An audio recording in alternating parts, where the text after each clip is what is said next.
Assalamualaikum warahmatullahi wabarakatuh. Apa kabar para siswa sekalian? Semoga hari ini kalian tetap dalam kondisi yang sehat dan prima. Dan tetap jangan lupa untuk senantiasa menjaga dan menaati protokol kesehatan. Baik itu kalian berada di rumah ataupun berada di luar. Baik para siswa sekalian, pada pertemuan kali ini kita akan membahas mengenai cerita pendek. Namun sebelumnya Ibu ingatkan bahwa kalian Ibu minta untuk mengisi link absen yang Ibu kirim melalui grup WhatsApp, sehingga Ibu bisa mengecek kehadiran kalian pada pertemuan kita pada hari ini. Baik, berbicara tentang cerita pendek, tentu saja itu bukanlah hal yang baru ya. Karena waktu di SMP kalian sudah pernah mengikuti atau mendapatkan materi itu. Baik, sebelum lanjut, Ibu akan memberikan sebuah pantun. Boleh disimak. Hujan gerimis di pagi hari, bila berjalan harus hati-hati. Belajar bahasa Indonesia hari ini, meskipun masih dalam situasi pandemi. Baik, para siswa sekalian, KD yang akan kita bahas pada hari ini adalah KD 3.4, yaitu menganalisis unsur-unsur pembangun cerita pendek.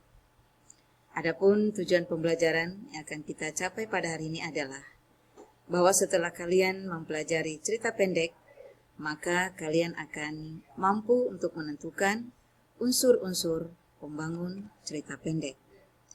Pada pelajaran kalian waktu di SMP juga sudah dibahas tentang cerita pendek. Kemudian juga sudah mendapatkan informasi terkait dengan unsur-unsur pembangun cerita pendek. Maka setelah kalian berada di sekolah lanjutan atau SMK ini, maka kalian akan melanjutkan materi tersebut dengan pengembangan yang lebih jauh lagi. Nah, selain unsur-unsur pembangun cerita pendek, juga kalian akan mampu menentukan unsur-unsur kebahasaan cerita pendek. Nah, di dalam sebuah karya sastra ada dua unsur pembangun yang harus kalian pahami. Yang pertama adalah unsur intrinsik dan yang kedua adalah unsur ekstrinsik. Nah, unsur intrinsik ini adalah unsur-unsur yang membangun sebuah karya cerpen dari dalam. Sementara untuk unsur ekstrinsik adalah unsur-unsur yang membangun karya sastra terkait dengan pengarangnya itu sendiri. Nah, perhatikan slide yang berikut. Ini adalah terkait dengan unsur intrinsik pembangun karya cerita pendek.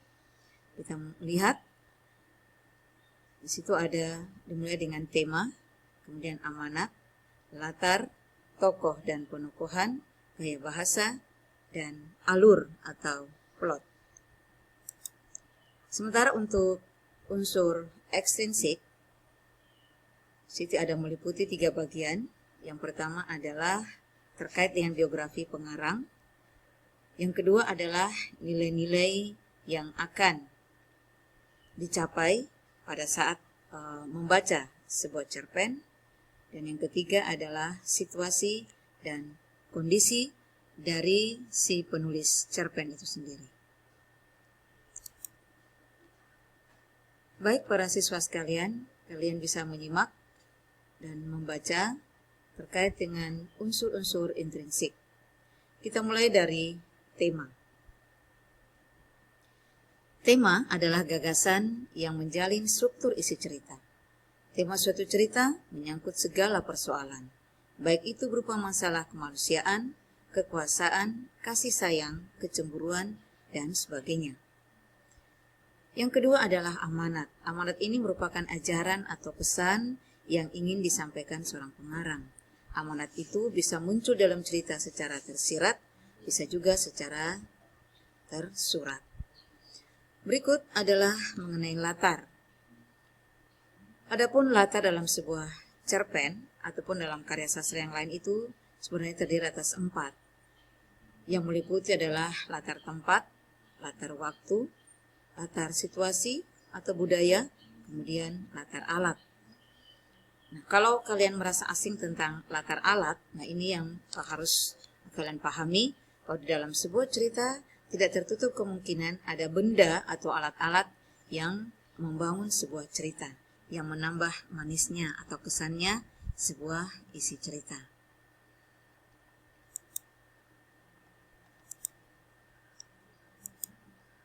Selanjutnya adalah tokoh dan penokohan.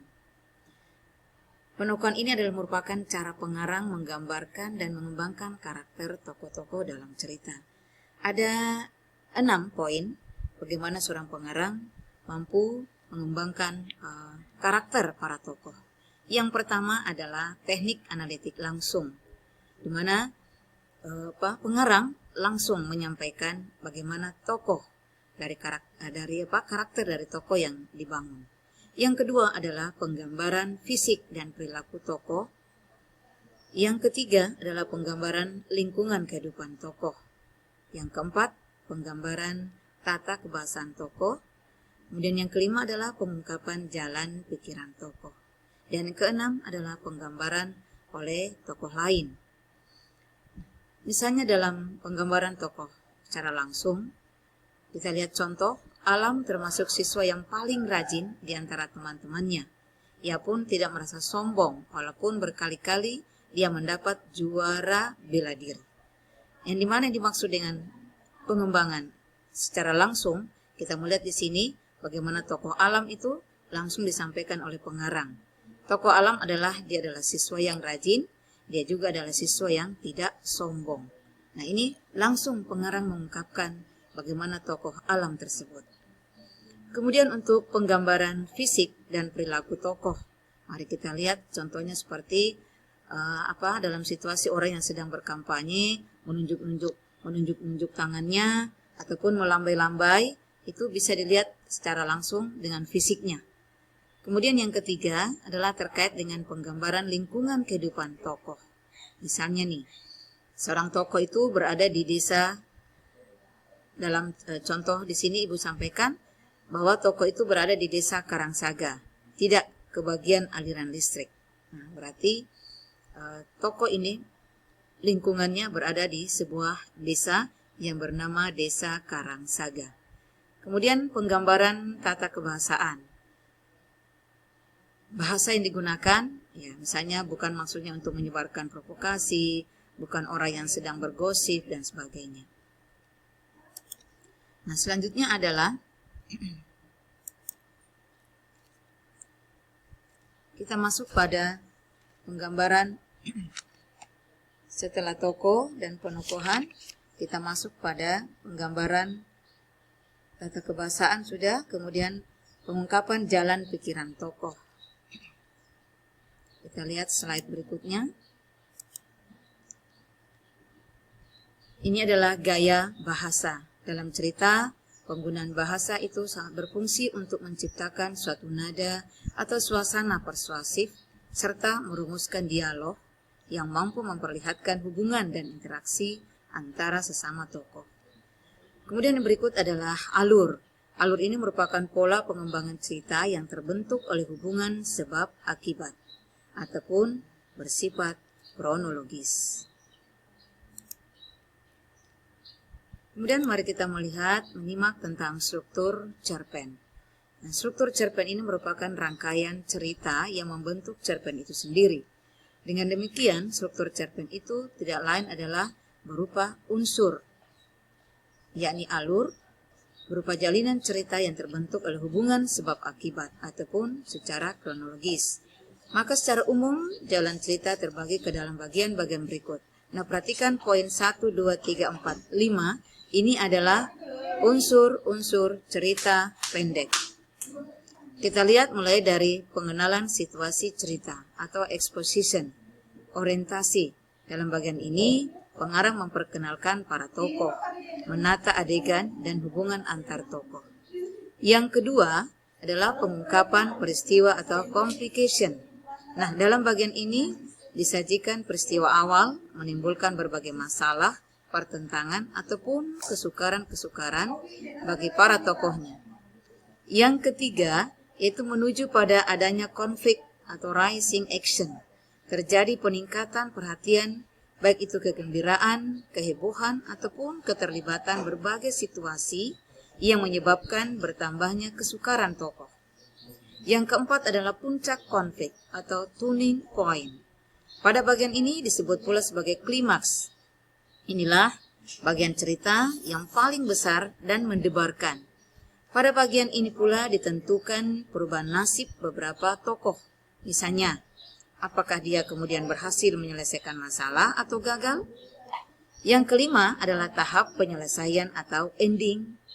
Nah, sebagai akhir cerita, pada bagian ini berisi penjelasan tentang sikap ataupun nasib-nasib yang dialami tokohnya setelah mengalami berbagai peristiwa puncak itu. Namun ada pula cerpen yang penyelesaian akhir ceritanya itu diserahkan kepada imaji pembaca. Jadi, akhir ceritanya itu dibiarkan menggantung tanpa ada penyelesaian. Nah, baik para siswa sekalian, pada kesempatan hari ini Ibu akan memberikan tugas yang ada pada halaman 129. Nah, kalian diminta nanti untuk menganalisis unsur intrinsik dari cerpen yang berjudul Matahari Tak Terbit Lagi.